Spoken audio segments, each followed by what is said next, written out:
ఒకసారి కొందరు వేటగాళ్ళు ఉచ్చులతో సమీపిస్తడం గమనించిన కొన్ని ఏనుగులు 2 శ్లోకములు చెప్పాయి. వాటి భావం ఇది: అగ్నికి కానీ ఆయుధములకు కానీ మనం భయపడవలసిన పనియే లేదు. సన్నిహితులై ఆత్మీయులైన వారి నుండే ముప్పు మనకు పొంచి ఉంది.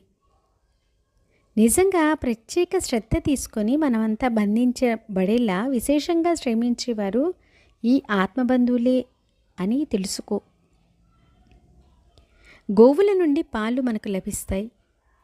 బ్రాహ్మణుల్లో తపోవృత్తి, స్త్రీలలో చపలచిత్తత దర్శనమిస్తాయి.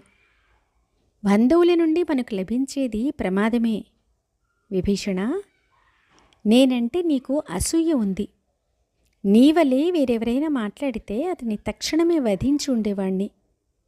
ఓ నిర్భాగ్యుడైన దమ్ముడా, మన శ్రేష్టమైన వంశానికి నీవొక కళంకం.